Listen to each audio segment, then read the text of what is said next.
A warm welcome back. My name is Tom, and you're tuning into Get Nuanced, and I thank you in advance for doing so. In this particular segment today, I would like to discuss a historic event, and maybe that's a little bit redundant in the sense that events have to take place for them to even be discussed, and history is the subject of studying things that happened in the past, so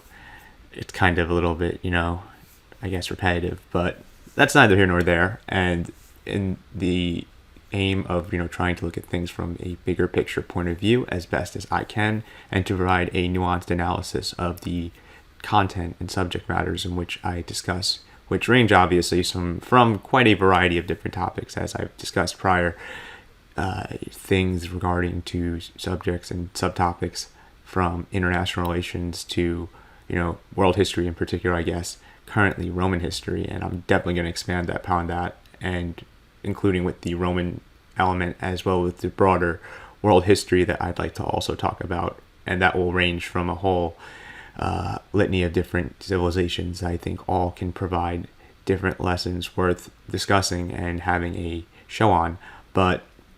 that is in the future. And I've also had talks about U.S. politics, and that's something I'll definitely return to as well soon. But in this particular segment, I want to go and focus in more on the history side of things, as there is a very important battle, I think, that has been very much under discussed and definitely is an underrated topic, and what is definitely a burgeoning renewed interest in Byzantine studies, or this the period that would be past the late antique period that we tend to limit the I guess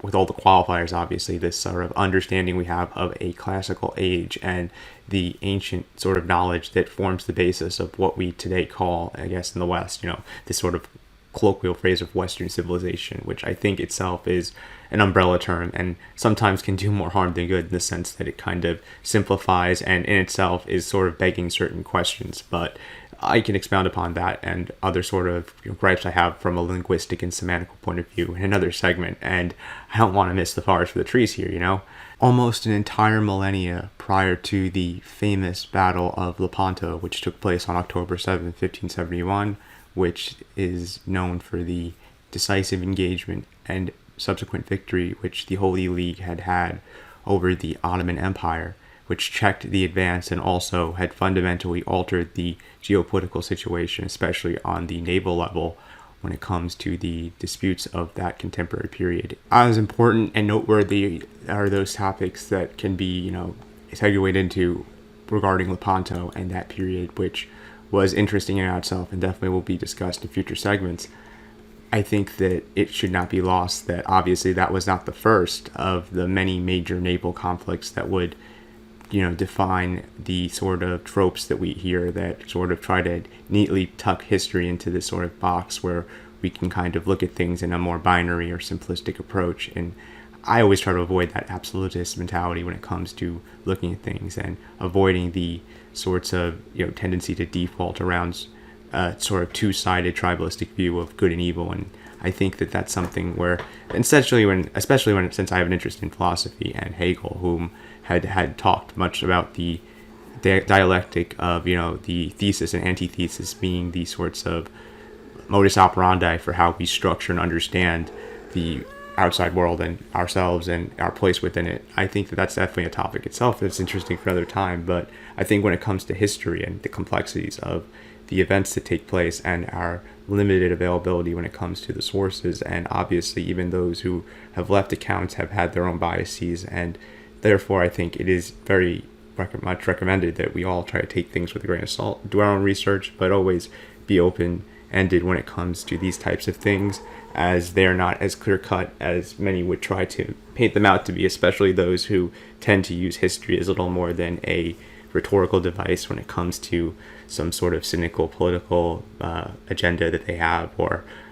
being able to try to come off with some sort of like the types of sophistry that we see oftentimes even in the YouTube community and across social media, where oftentimes there's a lot of people saying much, but when it actually comes to what they're talking about, the substance is very much lacking, to put it politely. But that is another discussion for another time. And in particular, I want to focus today on this battle that really did inaugurate and would culminate in future engagements such as Lepanto, but at the time were far off from occurring, and that is the Battle of the Masts, which took place in either the year 654 or 655 AD, and is known by Arabic sources as Marakat al-Sori,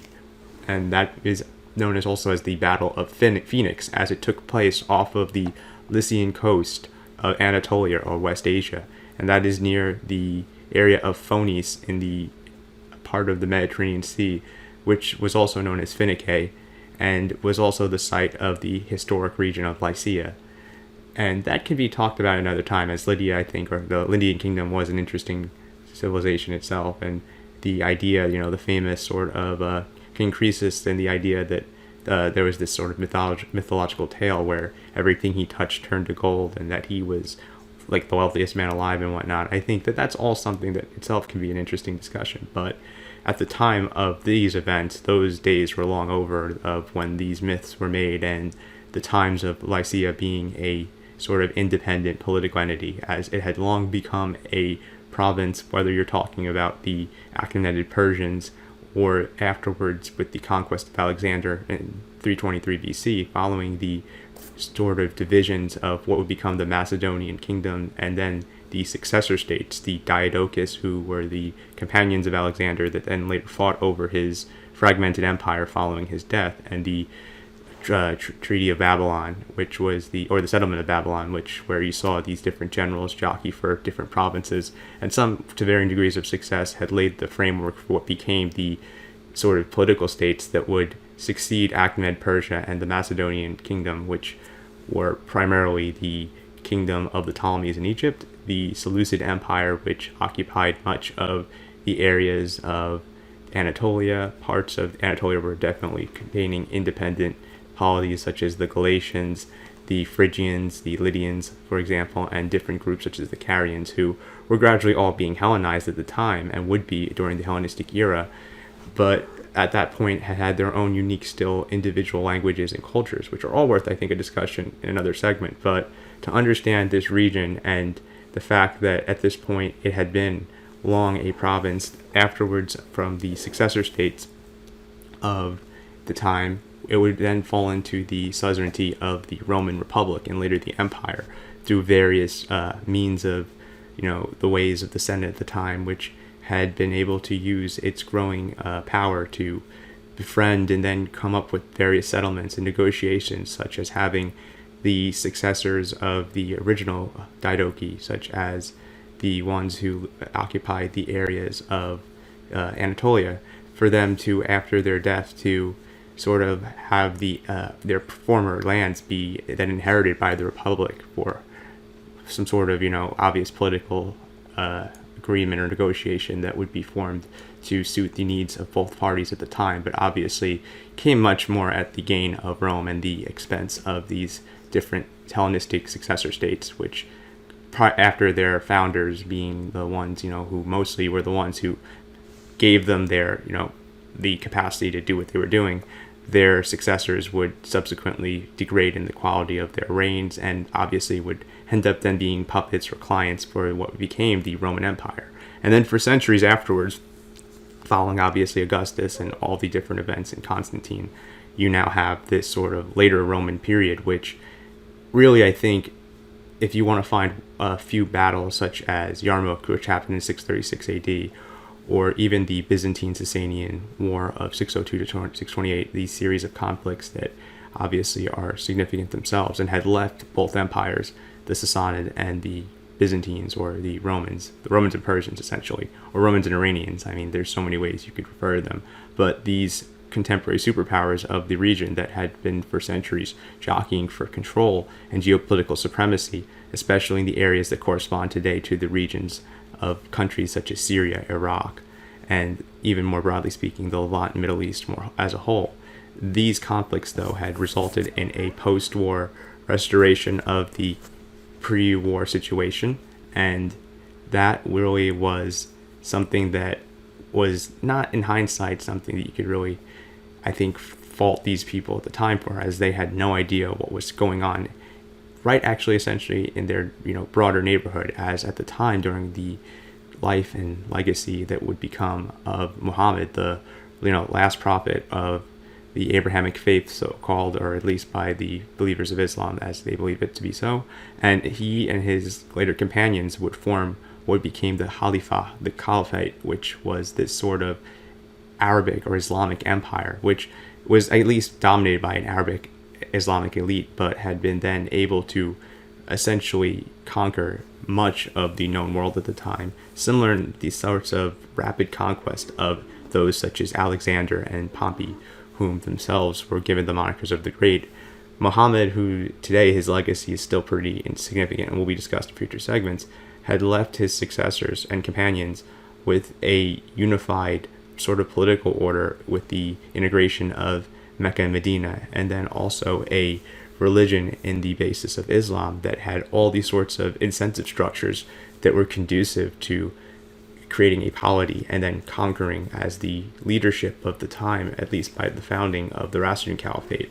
with generals such as Khalid ibn al-Walid and those such as Amr ibn al-As, who were responsible for much of the victories in areas such as Syria and Egypt.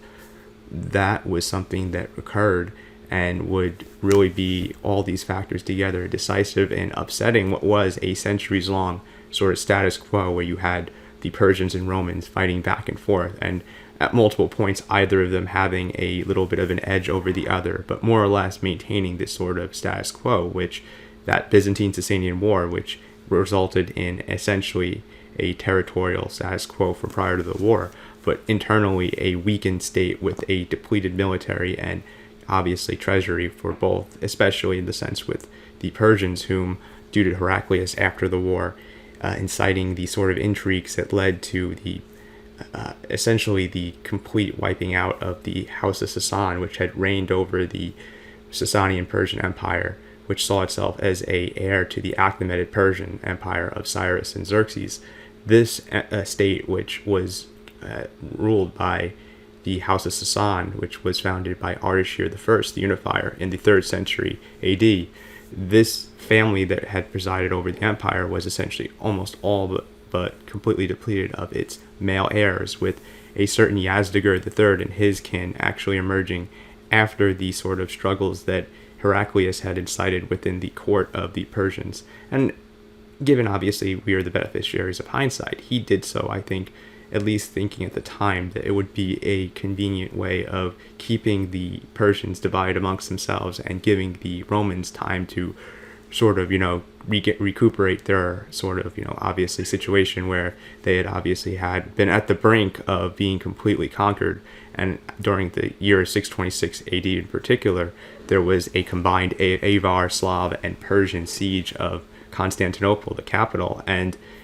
that was after, the sort of stunning conquest that we saw the Sasanians accomplish under generals such as that one, who was he? Bahram, actually not Bahram. There was the one guy, the famous one. He was the world war of Persia. He was, search actually. My bad for forgetting this. World War of Persia is the translation of his name. Persia. That is Sharbaraz, actually. My bad. Yes, he was actually one of the greatest generals of the Sasanian Persian Empire, and had actually, with Khosroes II at the helm, the grandson of the famous Khosrow I, they had actually been able to push towards almost completely restoring the territorial extent of the Achaemenid Persian Empire, reintegrating areas such as Egypt, the Levant, with the former Roman provinces, or the Roman provinces at the time of Phoenicia, Syria, Palestine, Cilicia, all these rich strategic areas that had been contested over for centuries. It seemed like in the 7th century we're going to be again finally long into the hands of the Persians, who, after Alexander obviously had never been able to completely regain, under whether it be the Parthians or the Sasanians, the same level of primacy enjoyed by the Achaemenids of earlier times. And this was really, I think, at the time, something that we in hindsight might have thought as inevitable, as the reversals performed by Heraclius during his campaigns in the 620s were able to do, with him invading, obviously, through Armenia, the Persian heartland of what it was Mesopotamia at the time and is today, the region of Iraq, and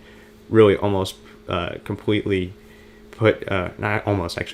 the Persians at a point where they couldn't maintain their siege of Constantinople, which they obviously couldn't break through due to the walls, which I talked about actually in a prior segment with the prefect Anthemius, which I do recommend checking out. That was actually a YouTube exclusive. I might re-upload it on here. Maybe I should, maybe I shouldn't. Let me know if you're interested in that. I might do it myself, just kind of considering what I should do, always trying to keep my options open with that type of stuff, but I'll link it below if you want to check it out. And these walls obviously had prevented this combined besieging force of the Slavs, Avars, and Persians from taking the city, all while Heraclius had actually been on campaign and had been able to, through a single legionary force left that if wiped out would have been the end, would have really spelled out the end and doom of the Roman Empire in both the east and west, obviously, as with the loss of Constantinople, there would really not be a central area for the empire to continue to be able to recuperate and regenerate as it was able to do even after the Arab conquest, which took place not long after, only less than a decade actually, after the circumstances of this Byzantine-Sasanian war. And due to Heraclius' own intrigues and the sort of just, desperate situation that both countries were in at the time, the outcomes obviously were, as we can see them in modernity, with the Arabs to this day actually still residing in much of these areas. And obviously there's still disputes, and the Middle East itself is still a really significant geopolitical theater that should be understood. If you're trying to have a nuanced and sincere understanding of foreign policy, understanding the Middle East really is a crucial part of that broader picture that we can try to generate when it comes to our analysis of these events and the circumstances that define our times, whether you're talking about someone like myself who's observing these events from America, or even obviously those who reside in places such as Russia, China, and who could forget areas like Iran, Saudi Arabia, and the Middle East more broadly speaking. But that can be a discussion. Again, the international relations element is a different topic for a different time. And this period then, following with the Arab conquest and the companions of Muhammad taking the Caliphate and Islam to all of these areas that would have been centuries before, when the Arabs had mostly been known by both the Romans and Persians as this sort of frontier tribe that had been living on the margins, that were nomadic and had largely been, consigned, or they were largely comfortable with either raiding the areas of Palestine or the areas of Mesopotamia on the fringes, or even enlisting as mercenaries as part of the foederati in the case of the Romans, as auxiliary troops and mercenaries for hire, much as we have PMCs today. And to think at the time, after when we had even these buffer states of the Ghassanid and Lacanate tribes who had been buffer states for both the Romans and Persians, the idea of this sort of hegemonic Arab Islamic force coming out of Arabia and being able to take advantage of the destruction that both of these countries had wrought against each other. And ironically, they would align to try to prevent the rise of Islam, but ultimately Islam and the Rashidun Caliphate, which would later become the Umayyads, would limit the Roman presence in West Asia all the way to Anatolia and the Taurus mountain ranges, which Heraclius himself had set as the frontier, and that would be the main point on which the Romans and Arabs would later dispute over this area, with the Romans actually later,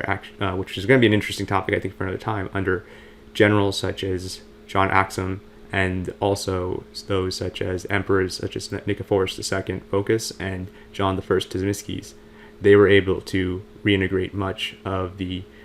sort of part of Syria that today actually, part of it actually is disputed with Turkey, the region of Hataya, or where the ancient city of Antioch was centered around. This sort of area of the Levant, and also even as far down as having turned Aleppo at the time into a tributary state. But that was events that would be centuries from now, and would actually be caused due to the decentralization at the time and fragmenting of the Abbasid Caliphate, which at the time was the Islamic Caliphate that was struggling itself with maintaining the centralized structure that allowed the Caliphate to, maintain political cohesion and unity. And that is a different topic, obviously, for another time. But to put things into perspective, the situation could not be any more different now during the build-up here on the eve of the Battle of the Masts, or the Battle of Phoenice, or Phoenix. This battle really was, as described by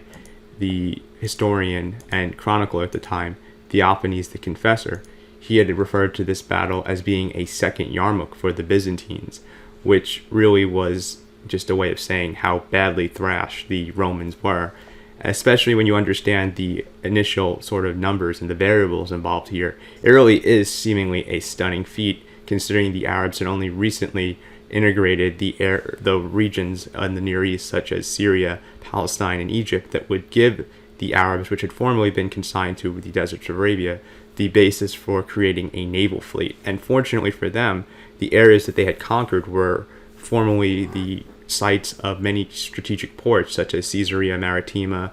the cities of Tripoli in the Levant, and the cities such as Tyre, and just all these other areas, Latakia, Laodicea, actually, I think Latakia is the modern name of it.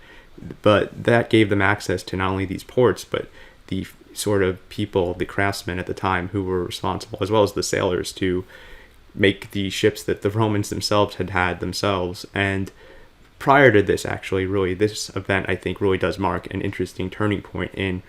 the naval history of what went from the transition at the time of being late antiquity to the early Middle Ages. And the role that the Roman Navy actually had in late antiquity was much as it was even prior during the Republic, after the decisive conquest during the Punic War of Carthage, where Rome essentially would, especially I think too with Egypt, but that's another subject for another time. But I think it really did start with the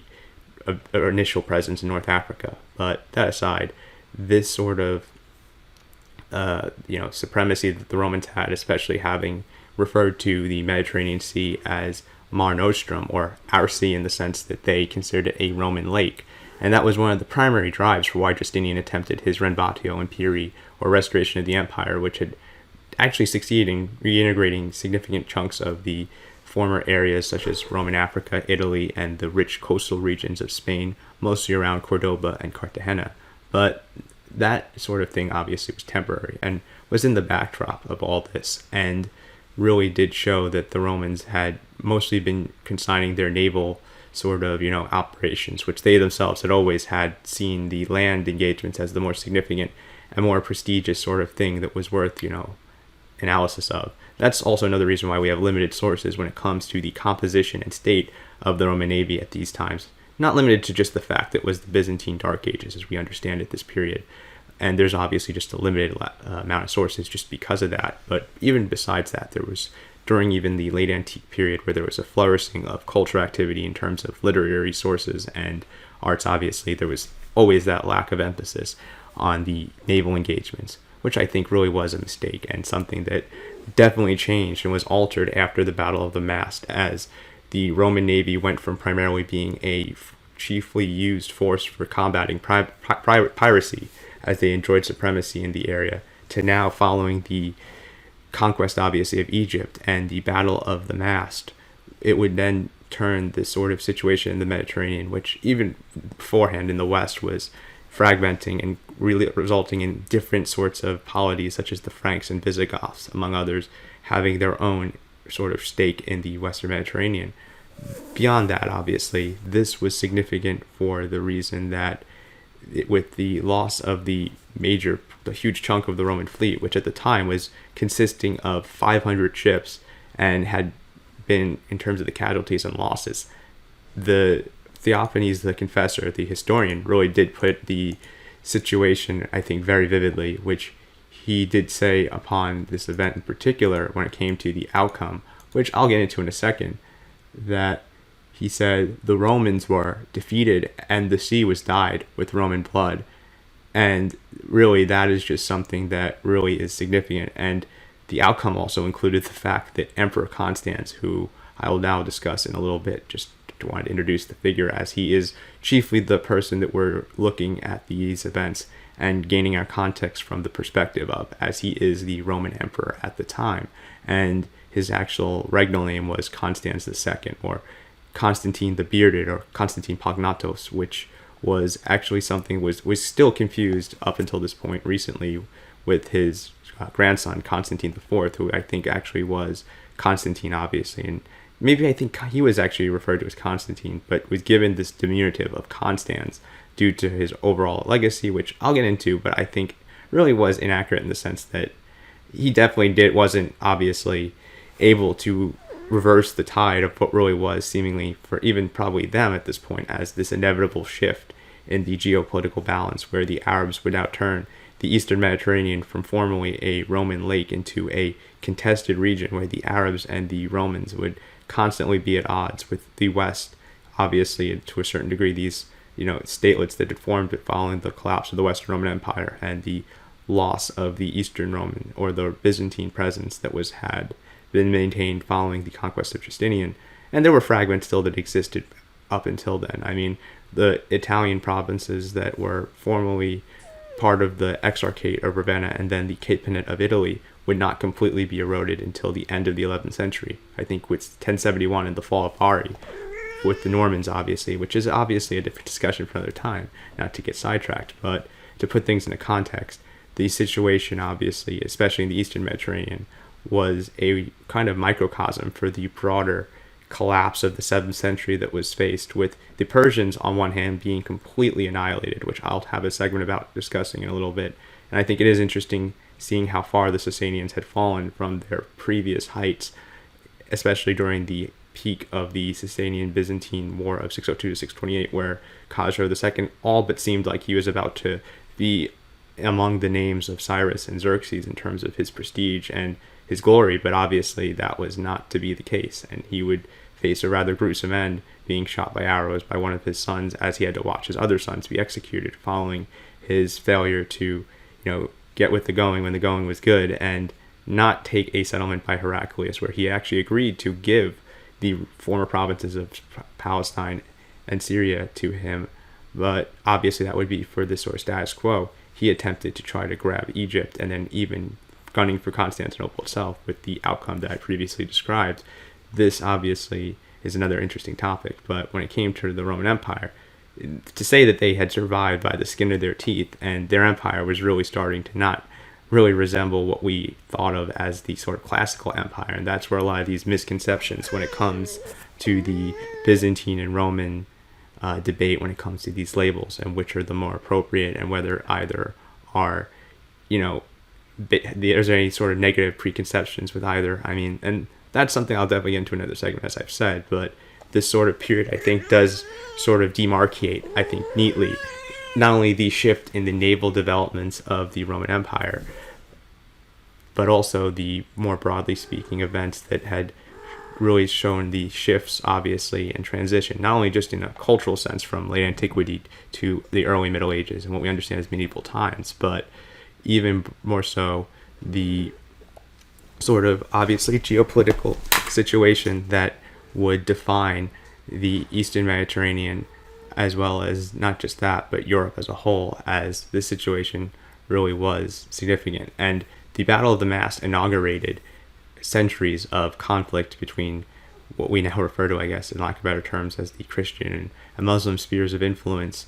And obviously there's a more complicated discussion that should be had on these terms and the broader context of the events that follow this, but focusing chiefly on this battle, which itself gained the name of Battle of the Mast due to the fact that the mast of both the ships from the Arab and Roman side would fly the banners of their religion, and in the case of the Arabs they would fly the crescent and the Romans would fly the cross. And obviously this was to signify the differing beliefs that fit into this sort of idea that we have, that some argue that the Byzantines were actually, or the Romans were the ones to start the first crusades with Heraclius, which I think is really anachronistic and something that obviously isn't really accurate at all. But when it comes to the sort of preconceptions that we have, this sort of dialectic we have of understanding these events, this is really where that sort of origin of it has, I think, been, this general time period was that sort of catalyst for that. And when it comes to this event, which really was, I think, a significant one, considering that Constans II personally himself had led a fleet of 500 ships and then had lost 400 of them and even employed Greek fire. This was something that would cause both sides to obviously suffer significant casualties, but in the nature of this sort of conflict, where Constans II himself, whom was just coming of age, and I mean, I think it really is crucial to, again, have this context of Constans II, who was emperor at the time, and the, de facto foreign policy chief of, or the leader, the person in charge of obviously foreign policy when it came to the Roman Empire at the time,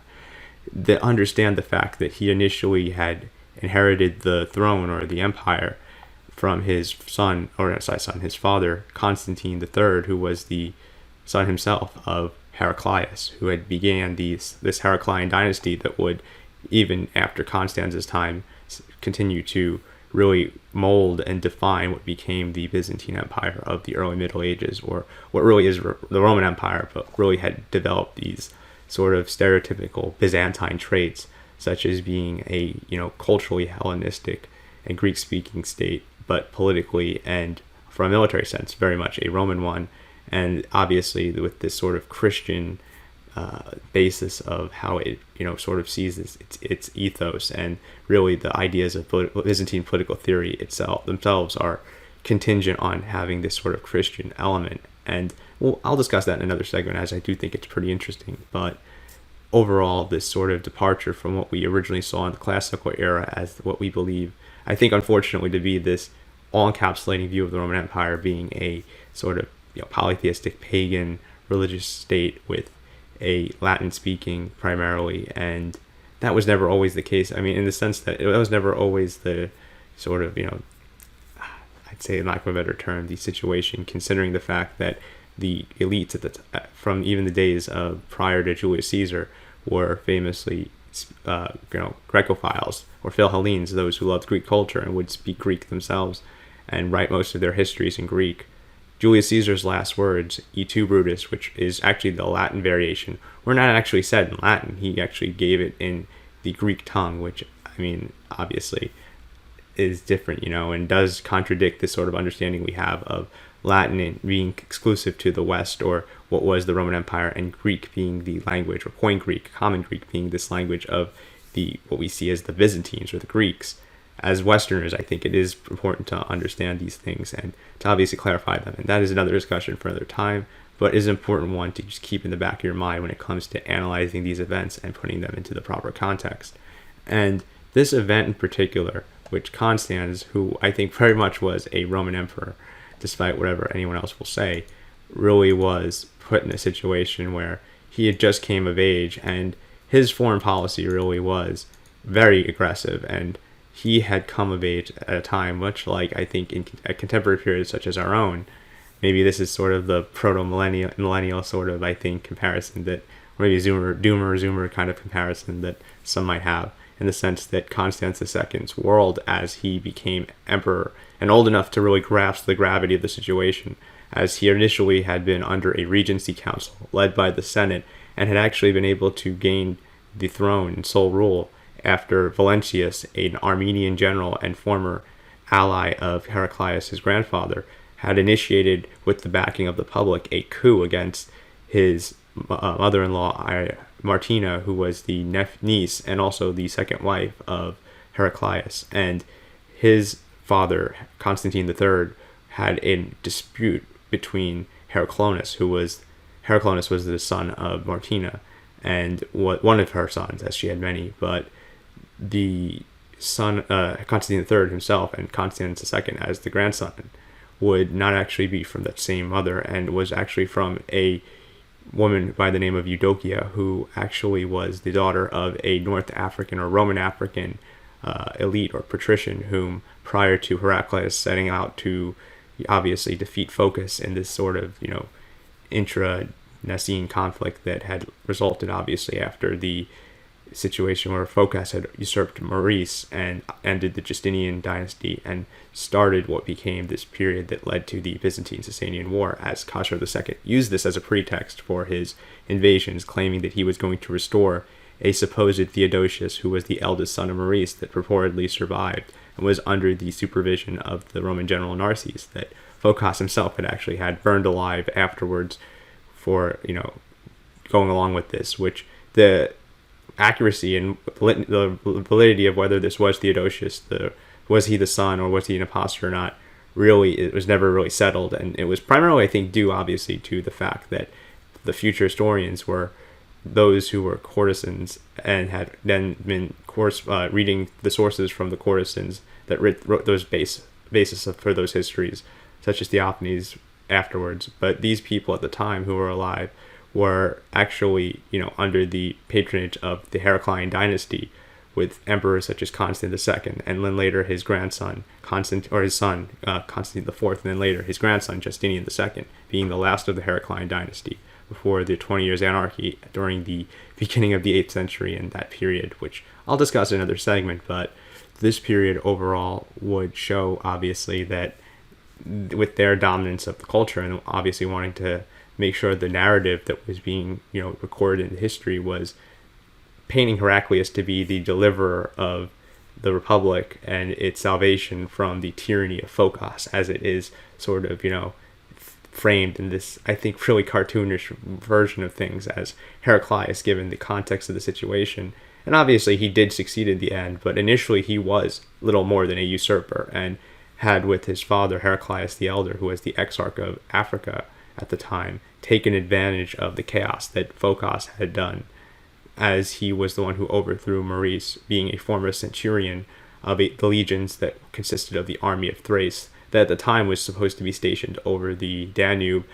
as they had been waging a protracted series of wars with the Avars and Slavs, and had come close under Maurice to reversing what was the gradual erosion of imperial authority in the Balkans, which was really the focal point for the period of late antiquity that we sort of envision when it comes to this late Roman society, as well as obviously the other portions of the empire. But when you consider that folks as prominent, or emperors as prominent as Justinian himself, who was the last sort of Roman emperor in many people's eyes, especially those who, like Gibbon, had really, I think, subscribed to this sort of dominant narrative that the Byzantines were this sort of, civilization based around a long decline, which I think is so far from the truth, obviously, and it really does simplify things, but is understandable given the biases of the time, and is something we're still sorting out and trying to get out of, and I think represents more the typical, or not the typical, but more the broader struggle when we have towards the gatekeepers and the information that we have and how we formulate our worldviews and,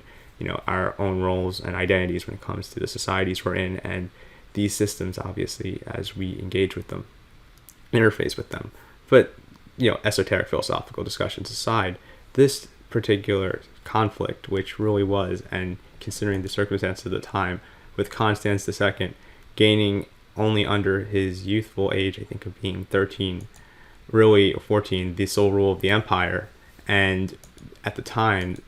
obviously, not being old enough to rule on his own, relied on the tutelage of the Senate and the patriarch of the time, who were supportive of Valentius during the coup. And then after, Valentius himself would try to usurp Constans, but would fail, and him and his retainers would actually end up being lynched by a city mob in support of the Heraclian dynasty, which,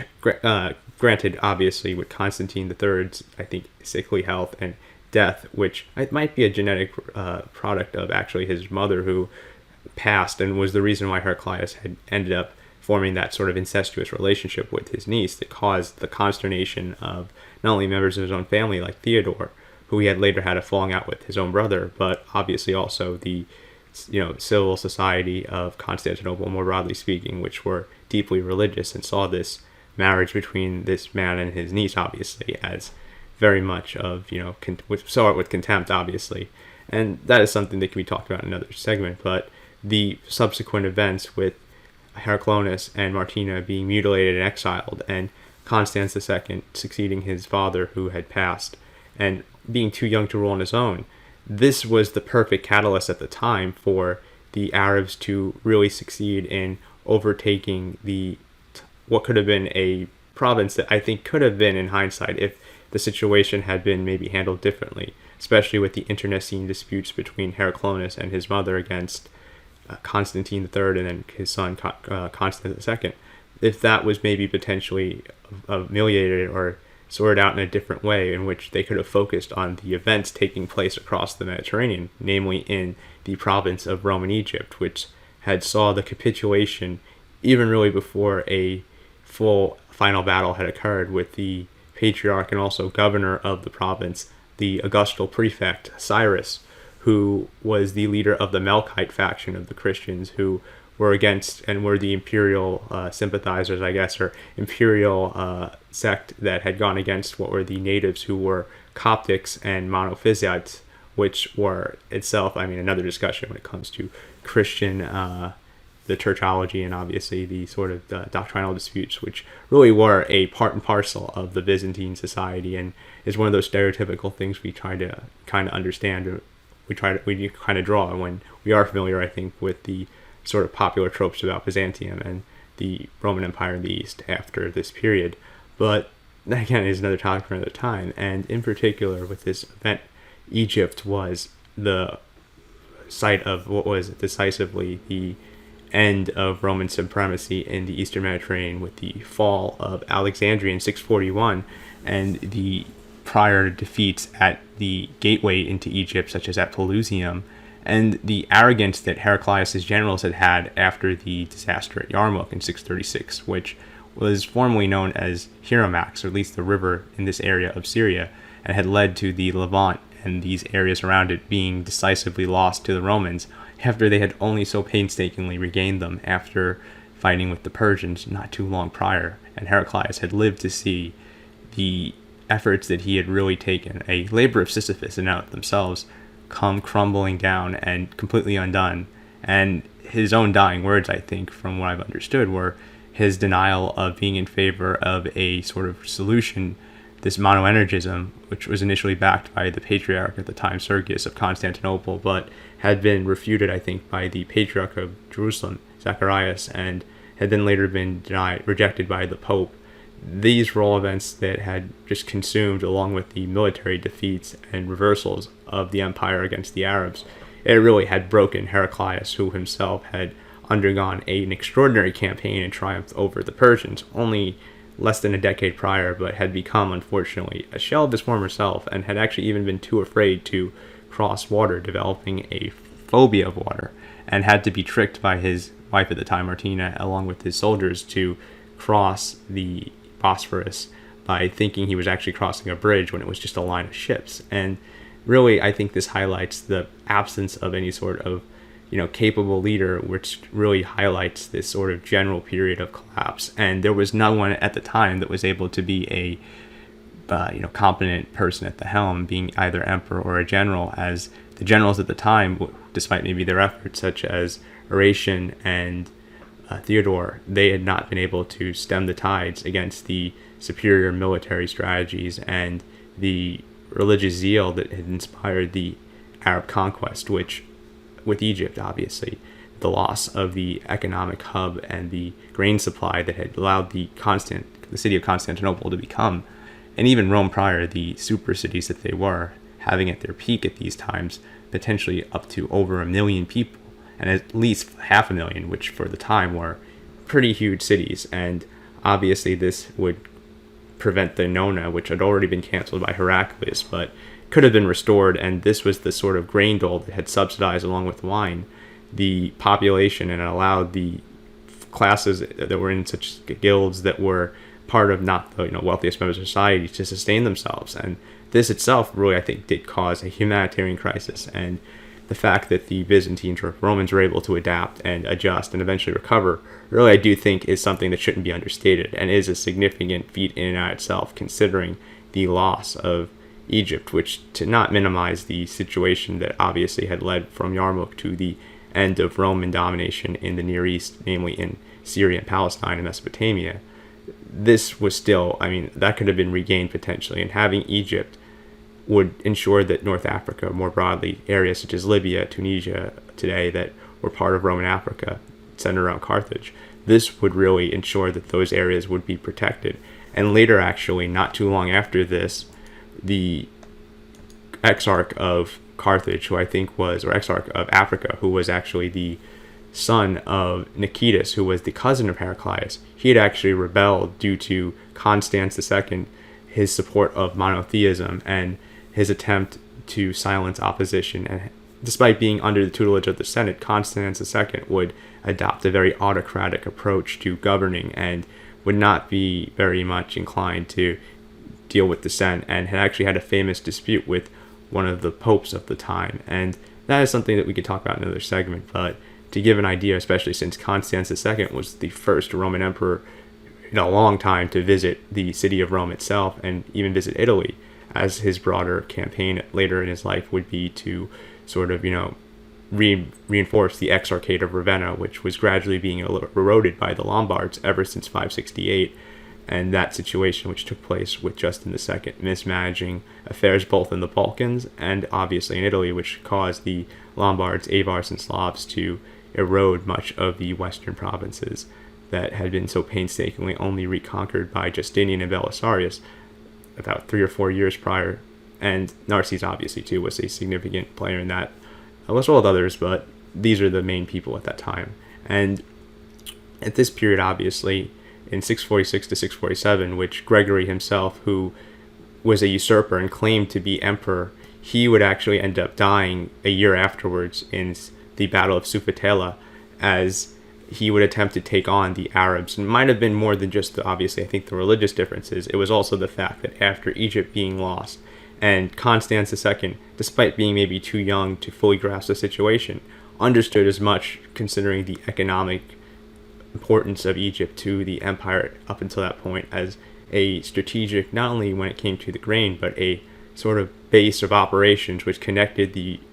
Roman Empire to the Red Sea and allowed it to trade with far-off lands such as those in India, Sri Lanka, Vietnam, and China, obviously, which were obviously something that could be discussed again in another segment. This cut that off, and also the potential vertical that the Romans could have used potentially to put pressure on Mecca or Medina by bypassing the land routes. But that is something that completely was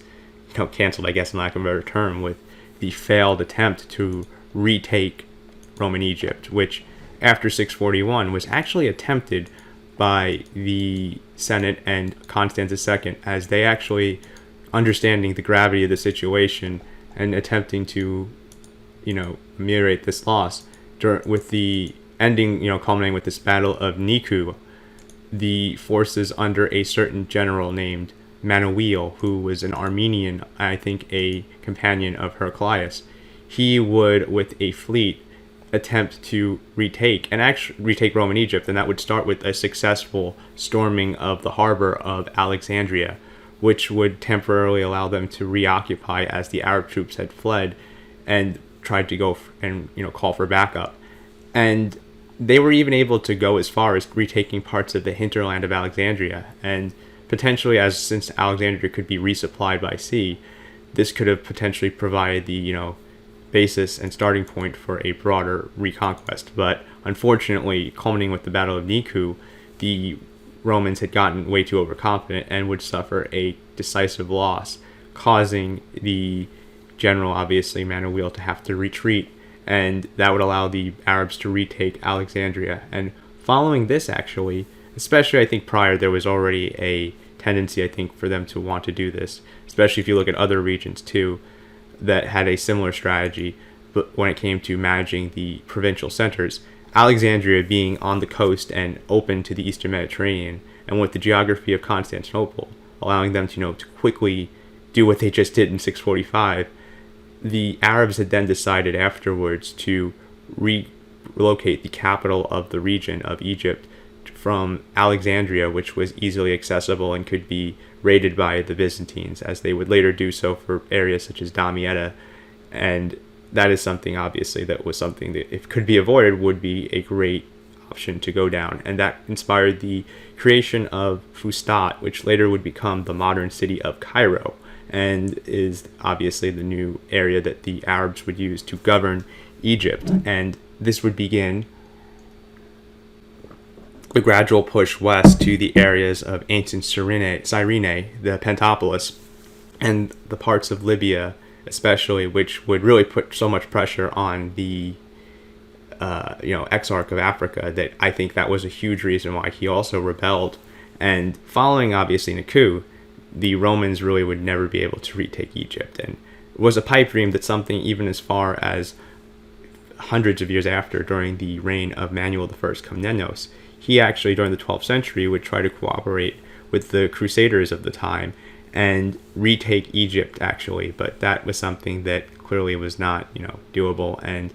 history, obviously, is the case is the way that it is at the moment, or the way that it is as we understand it. But obviously, this aside, and following the failed attempt to usurp, which would result in Gennadius as a new exarch who was willing to pay a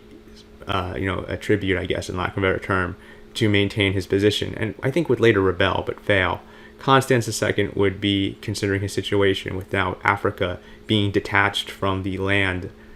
routes of the empire, as the empire had been fragmented, and from the areas such as Spain, which Spania had been completely reconquered as of 624 by the Visigoths, and Italy,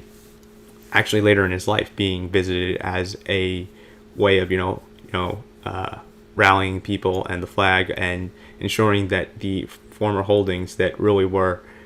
deteriorating at the time, and due to the later developments of iconoclasm and the Isaurian dynasty, namely under Leo III and Constantine V, as militarily successful as they were, this would lead eventually to a gradual but definitive decline and erosion of imperial rule over Italy, which was the former heartlands and homeland of the Romans. But that is obviously, again, another discussion for other time, and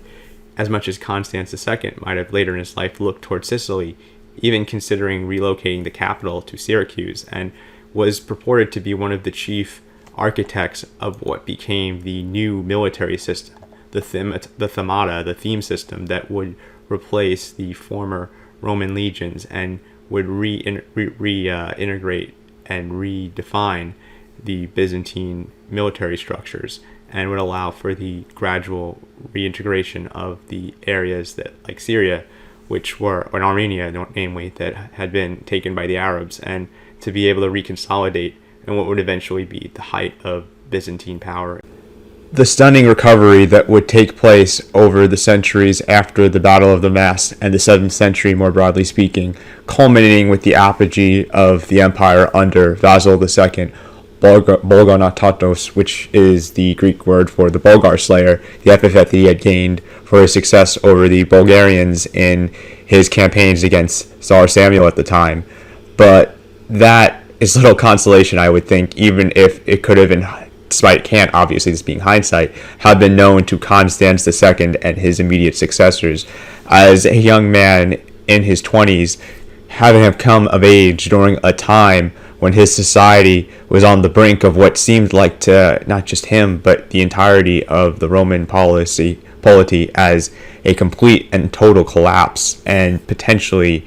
as apocalyptic as it being the end of the world, or at least their world. And this general period of chaos, which I think the Battle of the Mast in particular that took place in 654 or 655, as I mentioned, really does neatly sum up and demarcate this stunning and fundamental transition between what has become in our popular conception, at least in the culture and in the media, as the Roman Empire, which had dominated the Eastern and just the Mediterranean as a whole. And then we see this much truncated empire that has gone to many other names now at this point, and even was beginning to lose its legitimacy, or at least the prestige it had once enjoyed, by the independent statelets that had cropped out after the fall of the western half and the court at Ravenna. And following the reconquest of Justinian, the Visigoths, as well as the Franks and other tribes, had acknowledged begrudgingly still the authority of the emperors of Constantinople as the undisputed Roman emperors. But this, following the Battle of the Masts and subsequent events, which I will discuss in future segments that I alluded to in the past, would eventually lead to the West gradually developing its own sort of sphere of influence and abandoning the pretenses that might have just at least been, in a symbolic sense, still referred to, as obviously the Roman Empire had still claimed at the time of the 7th century to have still dominated and had authority over the former territories of the West, which would obviously be a de facto sort of, or de jure sort of claim, and part of that Byzantine political theory towards being this universal, all-encompassing empire. But at the time, obviously, it was not the case, as they would pay lip service, these kings of these Germanic tribes and kingdoms of the West, such as the Franks and Visigoths, to emperors such as Maurice and Heraclius, especially in lieu of the recoveries that both had made of territory at the time. But this was really just a legal fiction, and one that they were happy to adhere to if it meant, obviously, that they would still continue to be able to enjoy their own independent political authority beyond just the lip service. But over time, this would even deteriorate into them outright denying the Romans in the East of even being Romans, and hence the eventual development of the term, as I mentioned before, Byzantine, and the time even of later peoples, such as during the visit of the diplomatic envoy of Luitprand from Cremona to the court of Nikephoros II, who was known as the Paleface of the Saracens. That time even, the peoples of the West had begun to denote the Romans of the East no longer as such Romans, but actually as Greeks or Hellenes. And this was something that was part of, I think, a more interesting discussion on semantics and how we use words and the power of words, and how certain labels can imply certain things and in other ways deny or approve of certain other things, more in that sort of political context, that I think itself deserves another discussion. I will definitely have one on that, but it's good and key to keep in mind that these changes are happening, and they're not just something that happen in isolation, but are attached to this broader narrative that defines the medieval history, as well as the relationship between these two cultural spheres in Europe, namely the Latin West and the Greek East, when it comes to these ways that we have sort of historiographically connotated them. And these were two spheres that even had existed in the Roman Empire. And following the collapse of Rome in the West and the truncation that we're now talking about, with the event of the Battle of the Masts being the sort of microcosm of this watershed moment in which now the geopolitical shift from the Romans at least still enjoying hegemony in the Eastern Mediterranean, this was now completely shattered, and Constans II would attempt his best to reconquer and at least retain the territories that had not collapsed yet. And I'll discuss that now in a second, but it's just good to keep in mind that you have to understand how these changes really did affect, obviously, beyond just the territories and the peoples of the time, the consequences of future events that would far exceed the lifetimes of the people that had immediately experienced the first initial developments. And that is obviously something that still holds true today and defines how history and politics are configured, among other subjects. But I digress. Now, going back to the Battle of the Mast in particular, which really was, I think, a very great battle and event that sort of serves as this demarcation point of the late antique period coming to sort of a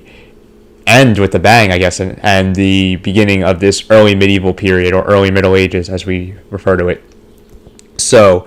as this situation stands, I'm sure Constans, who coming of age, as I said, in a world that was really a new normal, especially considering that less than a century before him,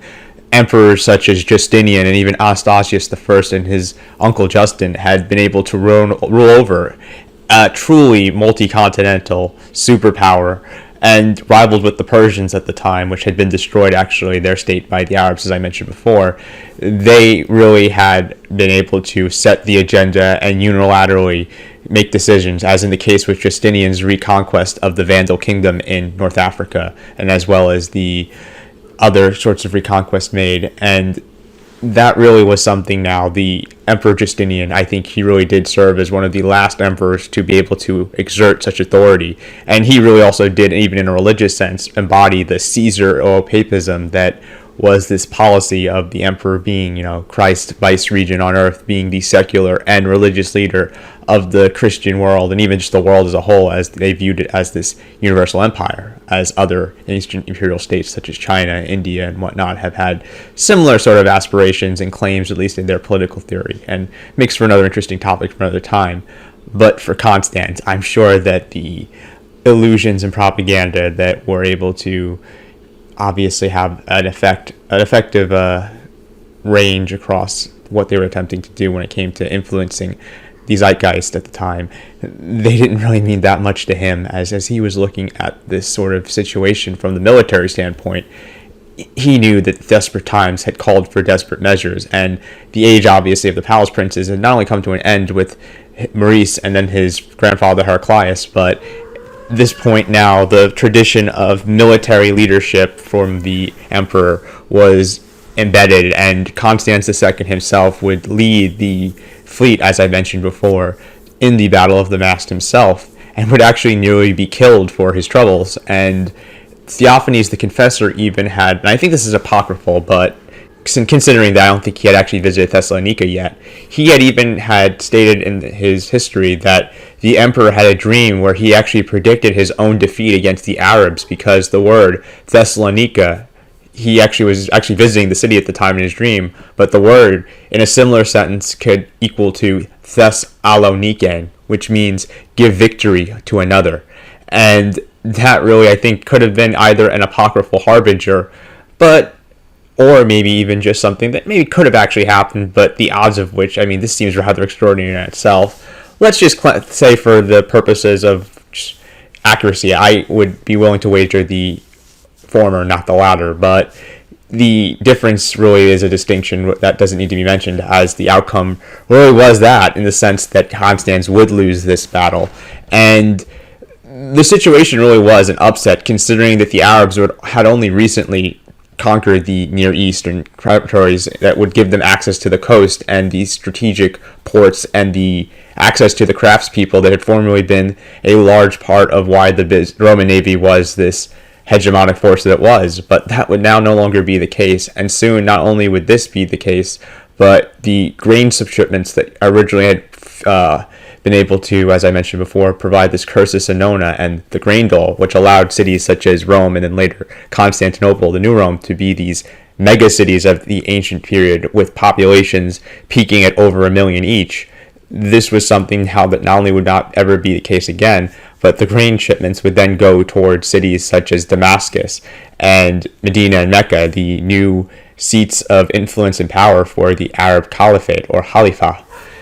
And that is another sort of microcosm of how these times were changing. And in this situation, Constans would, despite his fears and maybe his own sort of reluctance, I mean, think of it like this. I mean, I'm in my 20s right now. I know a lot of people watching this probably are the similar age. We are struggling with a far less severe situation in our own times, as bad as things are in certain other ways. I think to consider that most of us don't have to be in our 20s leading a country and having to make such crucial decisions that would really alter the course of not only the history of their own particular country, but the trajectory of the world potentially. And that really is no understatement. And imagining the responsibilities and the weight of the world being foisted on Constance's shoulders makes you realize that, much like with the sword of Damocles, that Greek myth of this sword constantly looming over the heads of leaders, and really showing the double-edged nature of power and the limits of what it can do when it comes to how it defines us, and maybe showing that in a way it can be our own undoing, or not something that we should be chasing after so lustfully as many of us do. I mean, just food for thought, and to get not into the philosophical weeds, but something to consider.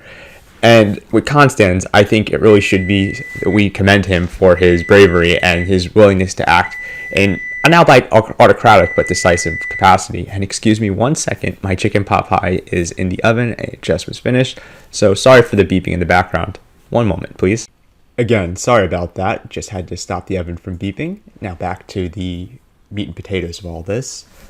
So, with Constans, I mean, for all the faults that I'm sure him, as along with anyone else who was a political or leader or head of state of a polity, whether back in ancient times or stretching between then and to this present time or point in time, and that includes even the country that I reside in, as well as those that any of us or any of you guys are all from.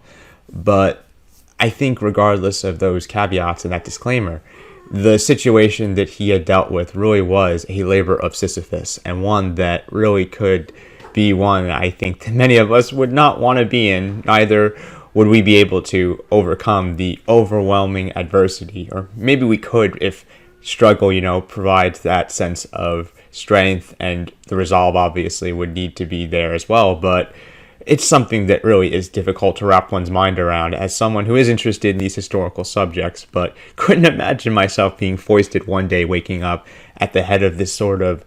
empire that really was at one point at its peak the superpower of the world, and really did still to this point in time in 2021 in the United States and across the world, does cast a huge shadow from the language that I speak right now, being English, and American English, I guess, having its roots in Latin, and all the other Romance languages as well sharing that common root, whether we're talking in France, Romania, Italy, etc. I mean, these are all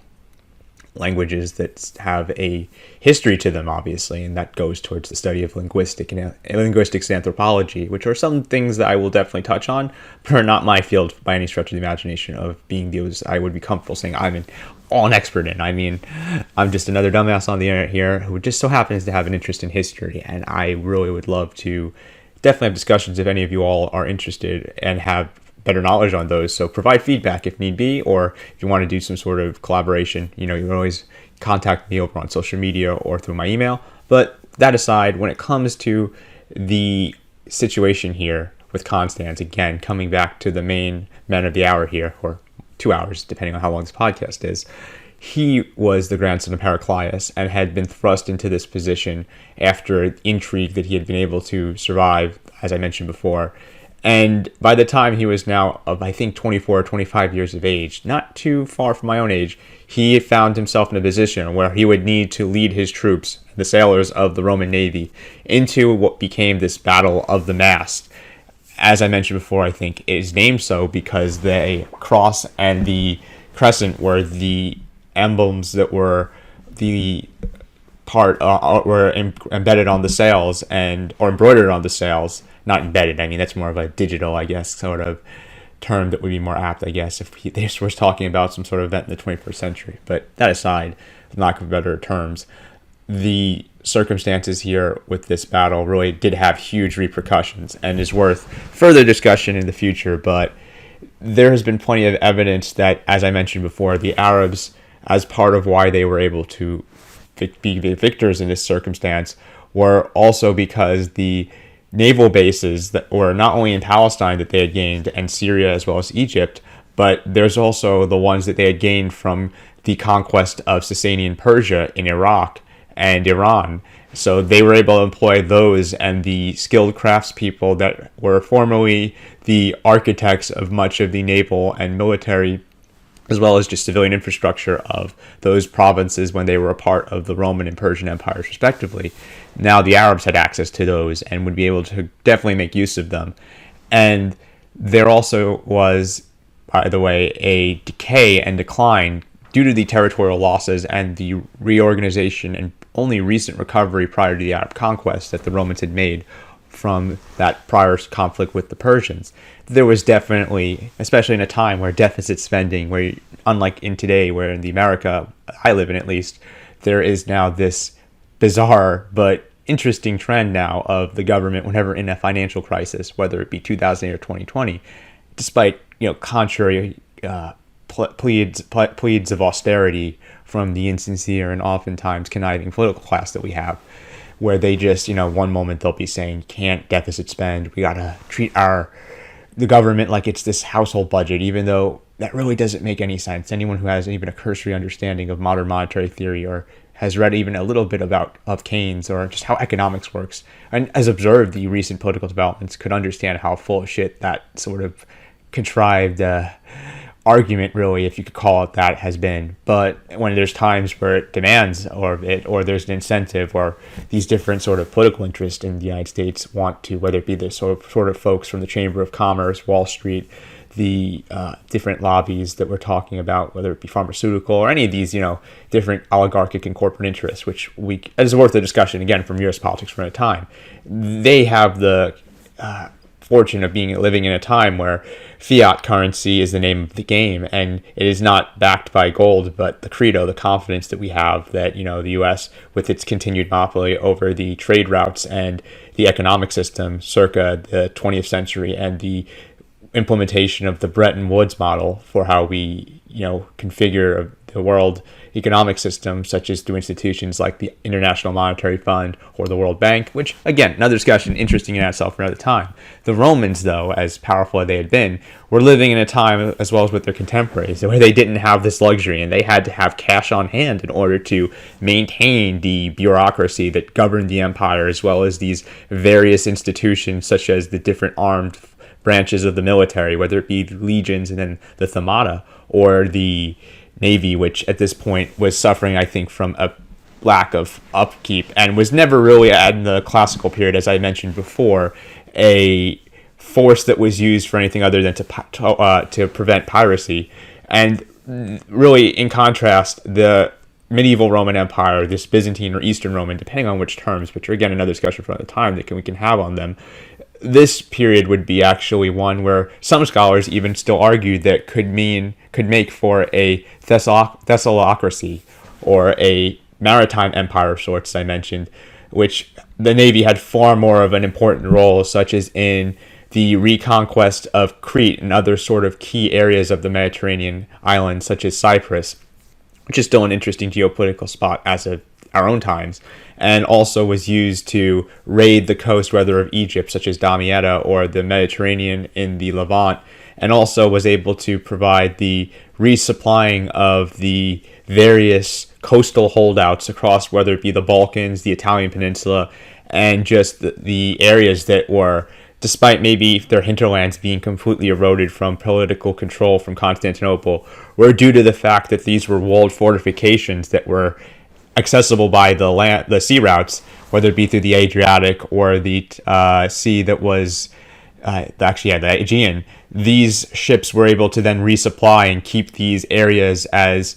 strongholds and launching points for then what would become the future reconquest into the Balkans, and would prevent, obviously, the complete collapse of imperial authority in these areas. But that is, again, another discussion for another time, and an interesting development in contrast to when Rome would be able to completely monopolize these areas for their own control. But going forward, as I mentioned, with Heraclius, the grandfather of Constans II, beginning diplomatic relations with these various migrating Slavic tribes, such as the Croatians and Serbians, that or what would become those two peoples, among others. This, obviously, again, was another trend that marked a departure from the previous status quo, as was this sort of period of time where these fundamental changes were taking place.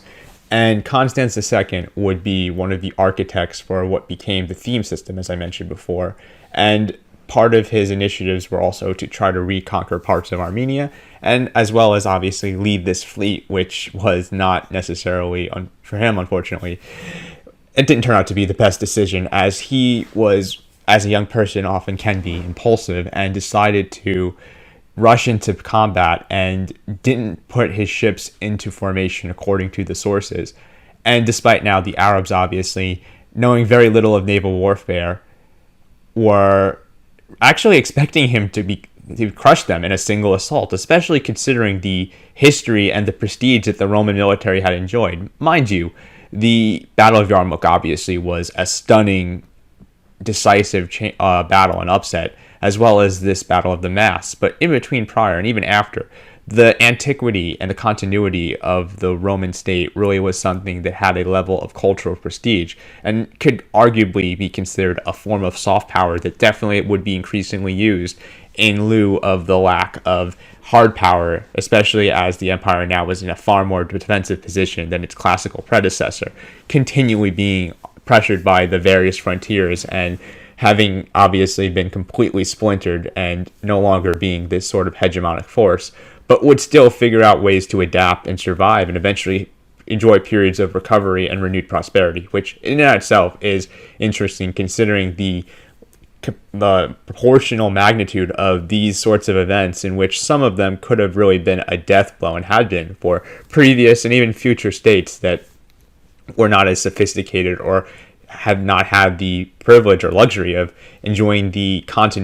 benefits of continuity, including this bureaucracy that was able to be really surprisingly, and as much as we think about the Byzantine Empire contrasting with the Roman Empire, at least in popular conception, as being this sort of religious, very reactionary society, surprisingly, it institutions, especially the political ones and military ones, had been able to show throughout its history a remarkable trend of being able to adapt to the changing circumstances and the various enemies that they would come across the time that it existed. And that's, again, another discussion for another time. And Constans II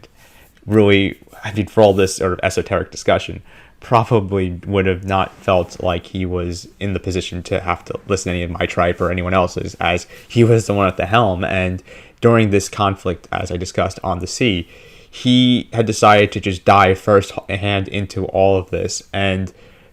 I mean, that led to a disastrous result. And the Byzantine and Arab ships actually themselves, to give you a rough outline of the specific logistical circumstances, they actually were, as I said before, due to the factors mentioned, similar in terms of their composition, their shapes, and their the same types of tactics. As I mean, we're talking about a time before cannons and all these other sorts of artillery pieces that would allow you to fire projectiles. And with the exception of Greek fire, which was mostly a close range type of thing and had to be used in particular circumstances only due to the fact that it could, if not properly stored, end up destroying the very fleets that were trying to use it to defeat their enemies. So in this time where mostly these battles would be melees, I mean, they would result in melees as ships would attempt to maneuver and crash into each other with the front of their ships, I think bow, and like, maybe if I get this wrong, if you're a sailor in the chat, maybe by any chance, or not the chat, the comment section, correct me if I'm wrong here, but the fronts of the ships would be usually equipped with a hard piece of metal that would be meant for,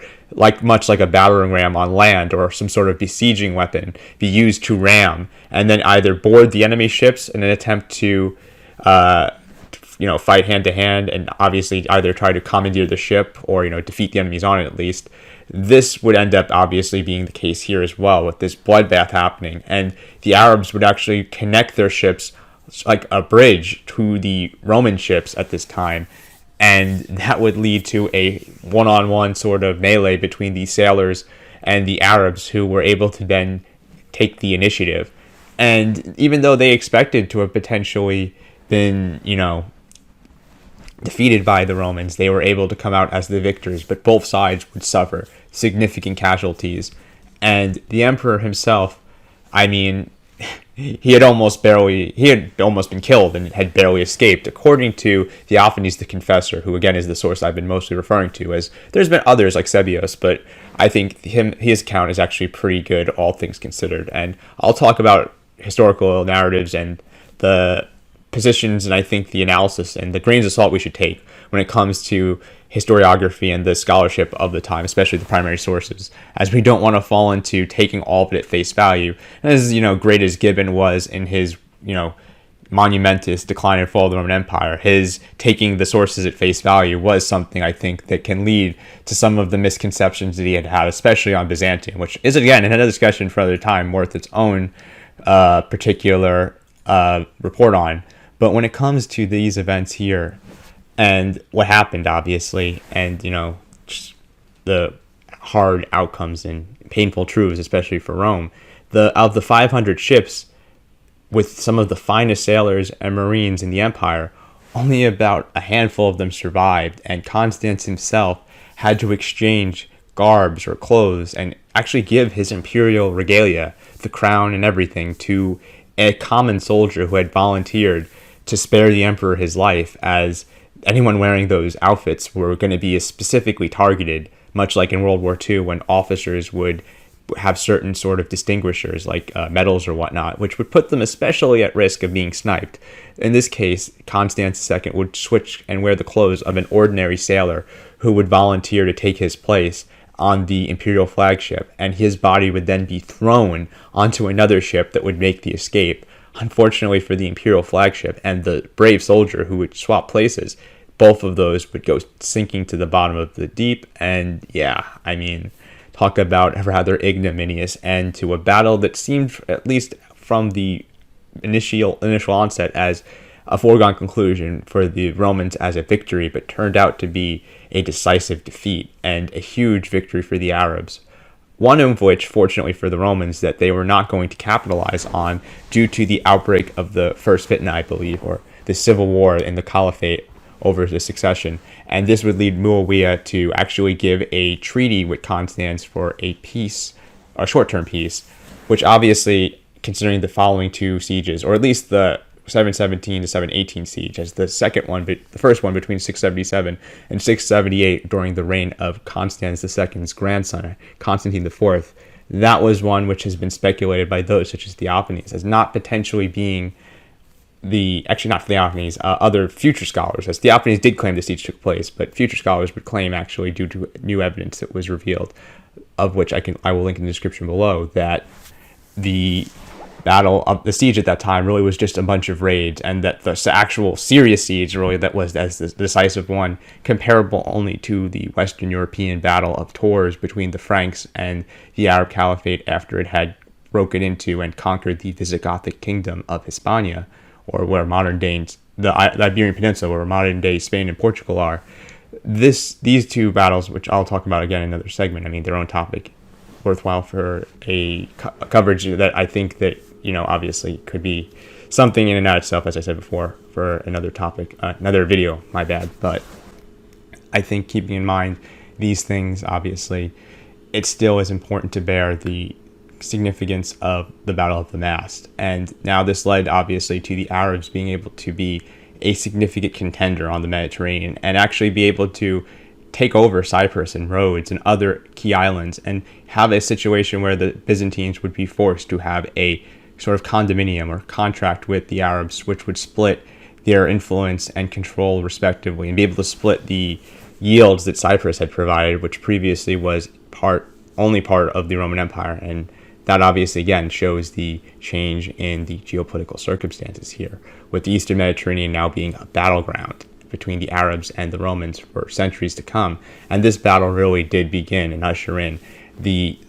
broader Arab-Byzantine naval conflicts that would include Crete and obviously the reconquest of Cyprus. But again, another discussion for another time. And this outcome here, I think, really is something that should not be lost, and is surprisingly one that did not finish Constans. I'm sure it did not help his political legitimacy, but it did not actually cause a coup or anything of that kind, even though it was pretty disastrous, with thousands being killed on both sides, and with the fortunate breaking out of the first fitna in 656, with Caliph Uthman obviously failing to obviously not besiege Constantinople, which was going to be the planned follow-up for this. Constans was given this peace treaty and a brief respite where he had decided actually to relocate to what remained of the Roman holdings in Italy, this exarchate of Ravenna that had already been gradually being eroded by the Lombards, who were on the high tide at the moment. And Constans II would actually be the first Roman emperor to actually visit the city of Rome for a very long time. Justinian, after reconquering it, didn't even visit himself. Neither did any of the emperors in between him and Constans, but he would do so, and is worth, again, another discussion for other time, and would then relocate his court to Syracuse, where there would be a coup, and he would eventually be betrayed and murdered in a bathtub. But obviously that is rather, again, an ignominious end, and especially in between his attempt to reintegrate all of the Italian peninsula was something that would not succeed, and would also be something that wouldn't occur until the modern 19th century, where the Italian reunification of the 1870s took place. But again, something that's just a little bit of context and shows that Constans was really in the fight of his life and had suffered many setbacks, but his ability to continue to transpire until the very end, or persevere to the very end, and in the face of adversity at least try to do his best to shore up and hold down the fort, is something I think that is commendable, and at least you get an A for effort, I guess, in lack of a better term. And Constans II was by no means an A+ sort of emperor if there was a ranking, but I think that he was definitely not by any means a mediocre or a terrible one, given the set of circumstances he was dealt with and his contributions towards what became the Thamada system and this, reformed military system, which would replace the legionary model that had long since been no longer relevant. This would be something that obviously under Constantine V be finalized, with the Tagmata and the Stratogoys being in charge of different themes such as the Apsikion, the Anatolikon, the Thracian theme, and among others, this was significant and would be one of the key reasons why eventually there would be the recoveries enjoyed by later emperors.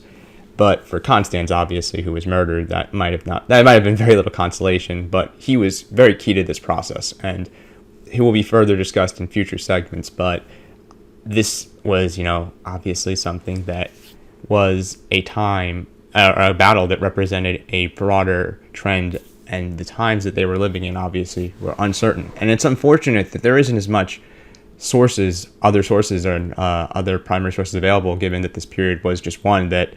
saw the erosion of that high culture and literature, including the sources. There weren't as many historians, such as in the 6th century with John the Lydian, who I'll discuss in the future, Procopius of Caesarea, who I discussed in the past, who I definitely recommend you tune into the podcast I made, linked in the description below for,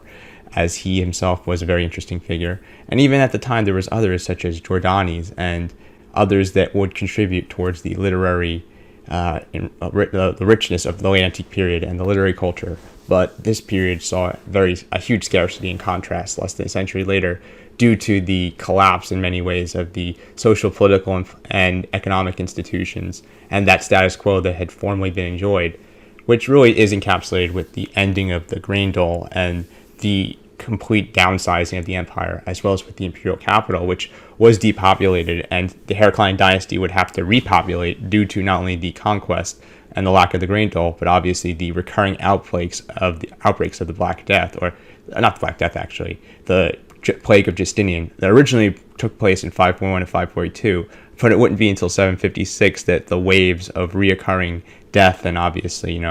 devastation that would at the height during the 6th century wipe 25% of the entire population, as I mentioned before,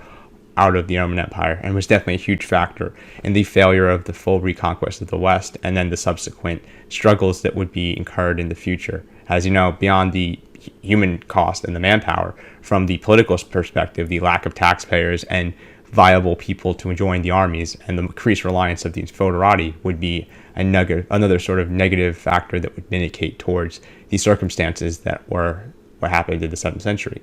But obviously, all this can be further expounded upon in another segment, and I think this really was a decent enough segment at this point to give you an idea here of the significance of this period and the Battle of the Masts, as well as Constans II.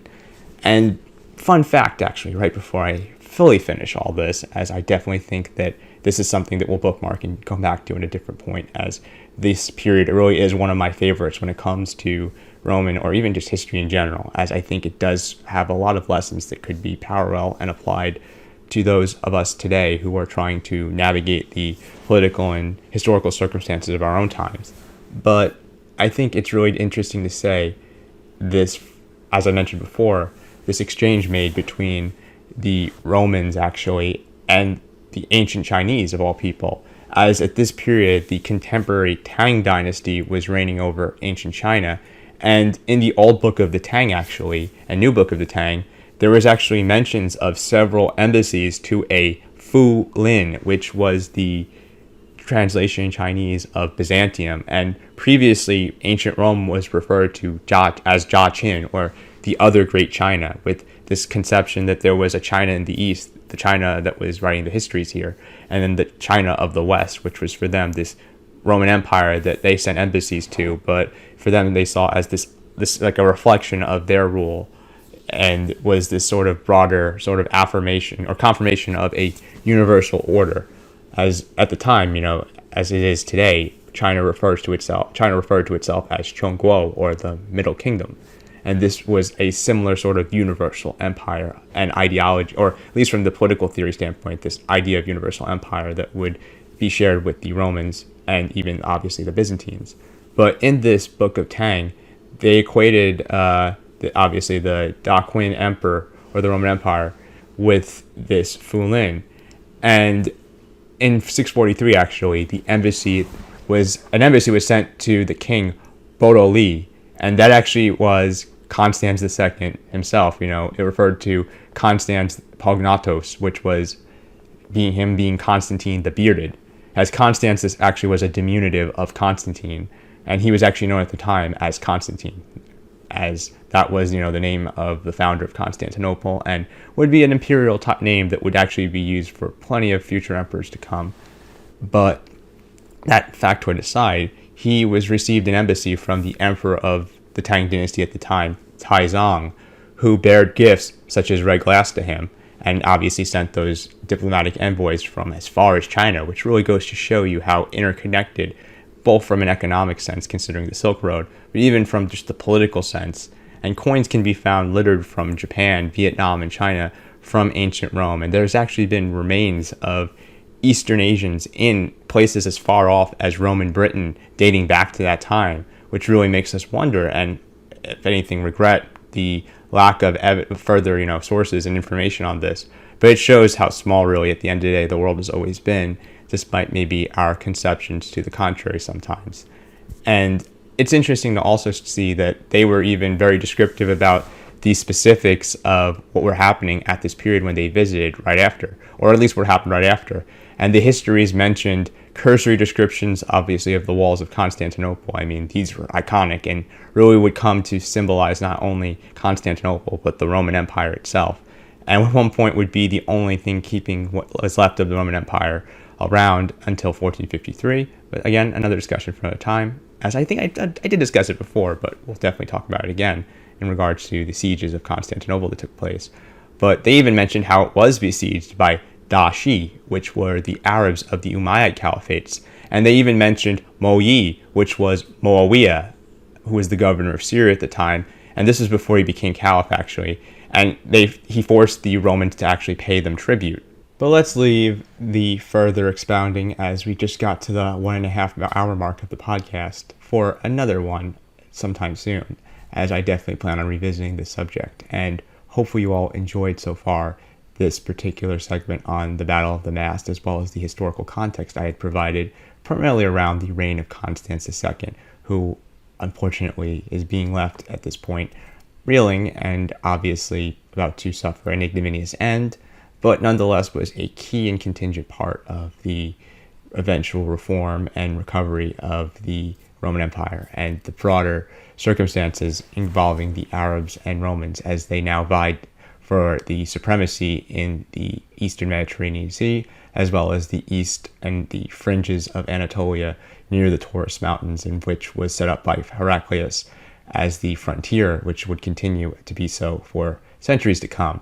But again, let's talk about that another time. My name is Tom. You've been tuning in to Get Nuanced. Thank you all for watching. And if you appreciated this segment, make sure again to do all that good stuff, follow, like, thumbs up, rate 5 stars if you're watching or tuning in, I guess, on iTunes. And make sure to check us out over on all the social media pages and subscribe if you haven't already on YouTube. I'll catch you all in the next segment I make real soon. Again, check out the description if you have a chance for the resources and other things I have included that I think would be of benefit to you all. I'll catch you again in the next one real soon. For now, stay safe and peace out.